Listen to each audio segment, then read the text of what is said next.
Hello everyone and welcome back. We are still making the 8-bit computer, and today we are going to discuss about the power supply. I also added a memory address register, and we are also going to talk about the output enable timer that I've added for the instruction register. So let's get to it.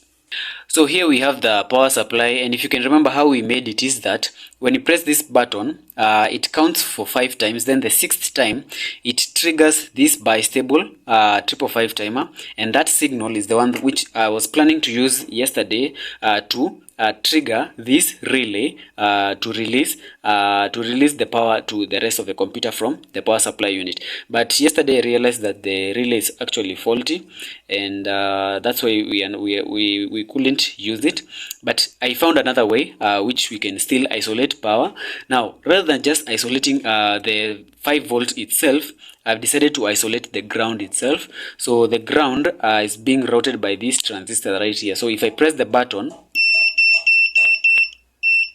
that signal is used to route the ground of the whole computer to the battery ground, and that's how we can isolate power. And we can use, if we want to power off, just press this button, and the system will shut down slowly and slowly. Now what you're seeing right here is the power is actually dying off, but it was initially stored by these rail capacitors. So as the rail capacitors, we have 2 of them, this one and that one, as the rail capacitors die off, the system also dies off. So let's power it. So that's it. That's about the power supply unit, and that's how I've improved it a little bit.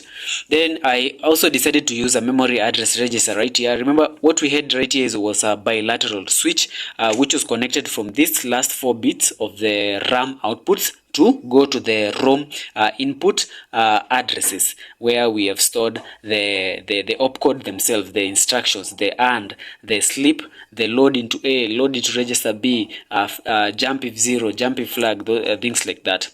Now I decided to use a register, replace it with a register. Now we have a register right here, and the best thing about this register, we're going to call it the memory address register, because it stores the address to go to the ROM where we have stored the instruction. Now the good thing about this register is that we can control when we want to actually store that information or store that last 4 bits, because with a bilateral switch you cannot store, but with the register you can actually store. And that helps us because when the program counter increments or jumps into somewhere or another memory location, we still want the computer to still remember the address where we were sending the information to ROM and where we were getting the instruction to be executed at that moment. So that helps the computer actually know where it is at a point. And the other thing best about using this is that I decided to use this most significant bit to be used to toggle. So when it's on, it means that information or the outputs of the RAM are going to be used as the address going into ROM. Now when it's off, it means that the information or the outputs of the RAM now this time are being used as the operand or the data, the operand themselves, the 5, 7, 6 to the number itself, because the RAM is storing the opcode together with the operand. So we need something to actually separate the two, to know when the outputs are being used as the opcode and when they are being used as the operand. So that's the function of that register.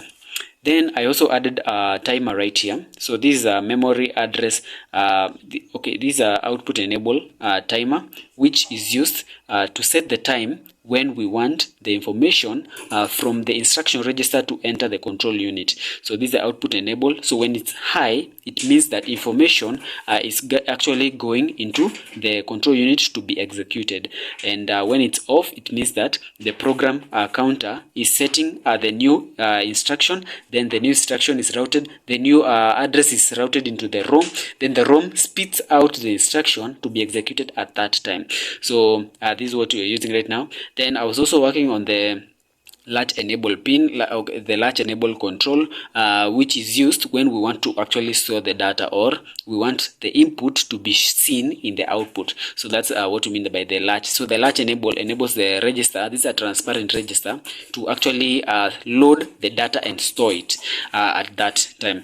That's what I was working on, and we are still continuing on well with our 8-bit computer. From here, actually things are going to be quite not quite easy, because from here what we now we're going to go to the control unit itself, and that's not a okay, it's usually a very challenging point, but we are still going to go through it, because this environment, the architecture is actually simpler because we have the ROM. Last time we didn't have the ROM, so it was quite hard, but this time around I think it's going to be quite easier. So that's where we are at our 8-bit computer, and we are still pushing on. So stay tuned for next episode.